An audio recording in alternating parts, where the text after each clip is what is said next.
Et Monsieur de Loin se dispute. Ils se disputent le pouvoir. Ils sont à égalité pour le moment.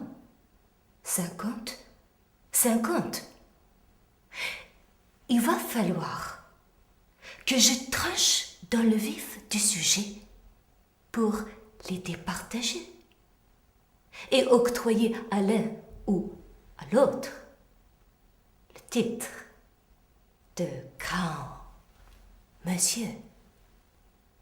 C'est comme si on me demandait de choisir entre ciel et cieux, entre harmonie et mélodie, entre le pluriel et le singulier.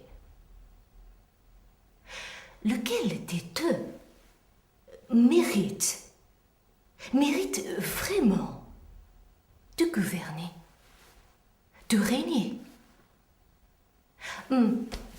C'est avec ce bulletin de vote que je m'en vais le déterminer.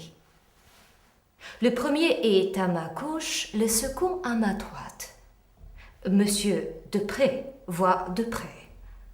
Monsieur de loin voit de loin. Ce que l'un voit de près, l'autre ne le voit pas de loin. Ce que l'autre voit de loin, l'un ne le voit pas de près. De loin, je suis un être parmi les êtres. De près, je suis un être à part. De loin, je ressemble à tout le monde. Mais de près, je ne ressemble à personne. De loin, je suis du genre animal, d'espèce humaine, de type féminin. De près, je suis une conscience qui refuse d'abdiquer. De loin, je suis comme un électron libre. De près, on dirait que j'ai des atomes crochus, des références, des préférences. Tous les projecteurs sont braqués sur moi. Pour qui je fais voter? Pour Monsieur de Loin qui ne voit pas de près? Ou pour Monsieur de près qui ne voit pas de loin? Front de loin ou front de près? C'est là que je me rends compte que je ne suis qu'une effrontée, parce que j'ai ma petite idée pour savoir avec qui je voudrais avoir une partie liée. En vérité, ni avec l'un et ni avec l'autre, je ne suis attirée ni de près ni de loin. Donc, je m'en vais voter pour moi-même.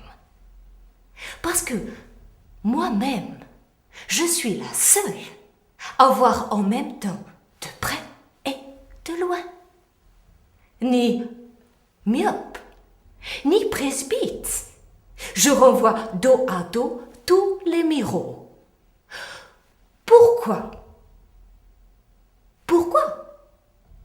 Pourquoi les départager quand je peux régner sans partage et me confier tous les pouvoirs? Parce qu'il n'y a pas plus digne représentant de soi que soi. Devrait se dire le peuple roi en refusant toute délégation, de près comme de loin.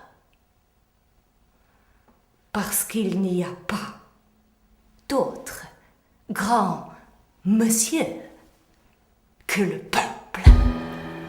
Lola, c'est pour toi.